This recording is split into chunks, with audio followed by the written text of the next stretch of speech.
Negev summit sees Israel enter new era. Editorial. A meeting in Israel that includes top diplomats from 4 Arab countries would have been unimaginable just a couple of years ago. Israel is firmly on the diplomatic map. Just a quick word from our sponsor. Right now at Papa Murphy's, you can get 25% off online orders of $25 or more with the code PM25. Which means I can make more pizza. And sure, Papa Murphy's is always making fresh pizza right when it's ordered. But I'm making fresh pizzas too. One's in my oven now, the kids are customizing another as we speak, and there's even one pizza I'm daydreaming about. But mark my words, it's getting made. Get 25% off online orders of $25 or more with the code PM25. Papa Murphy's, we make great pizza so you can make the pizza great. Israel is entering a new era with the 2-day Negev summit which began on Sunday. Following hot on the heels of the surprise trilateral meeting between Prime Minister Naftali Bennett, Egyptian President Abdel Fattah al-Sisi and the Crown Prince of Abu Dhabi Mohammed bin Zayed in Sharm-e-Sheikh last week, the Negev summit sends out a message clearer than ever that Israel is not only part of the region, it is a major player. 4 top representatives of Arab states gathering together at Sde-Boker, with U.S. Secretary of State Antony Blinken and Israel's Foreign Minister Yair Lapid, demonstrates an immense shift in the Middle Eastern sands. Although it's hard to know what is being said behind the closed doors at the Sde-Boker parley, that they are meeting at all is itself an important message.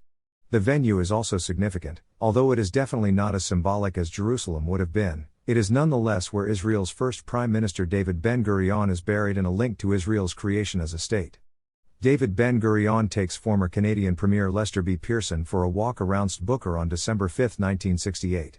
Credit, Yossi Greenberg/GPO. The Negev Summit, hosted by Lapid and attended by his counterparts, the foreign ministers of the US, Egypt, the UAE, Bahrain and Morocco, goes a stage further in recognizing the Jewish state, normalizing ties, and strengthening relations. Although physically absent, Saudi Arabia, with which Israel does not have diplomatic relations, will definitely be following the event, as will other countries, particularly Jordan, with which Jerusalem has had full diplomatic ties since 1994. The meeting is another expression of the new age that began when Israel signed the Abrahamic Accords with the UAE, Bahrain, Morocco and Sudan in 2020. The fact that this month's meetings are being attended by Bennett and Lapid shows that the relations are based on Israel as a country, regardless of who is its political head. As Blinken put it at his press conference with Lapid yesterday, normalization is the new normal. Although Blinken traveled to Ramallah to meet with Palestinian Authority President Mahmoud Abbas and paid lip service to the two-state solution, to a certain extent, the summit is another sign of the dehyphenation between Israel and the diplomatic process with the Palestinians.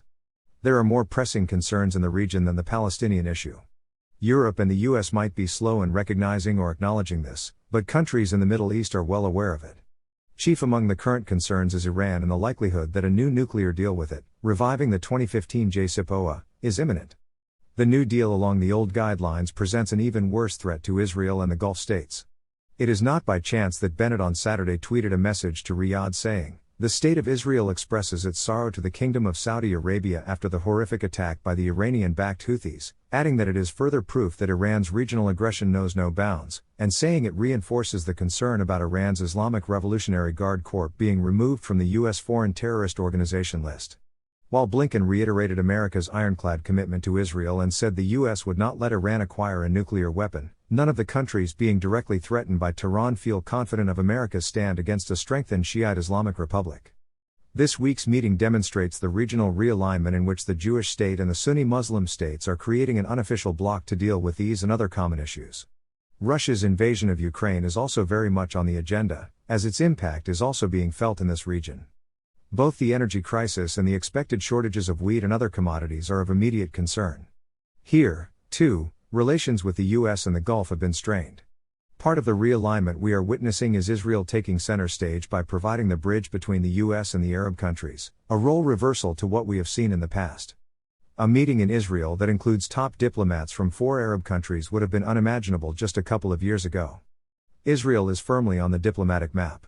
Against the backdrop of the Iranian threat and Russia's invasion of Ukraine, which brought about the parley, the Negev summit itself provides welcome room for optimism.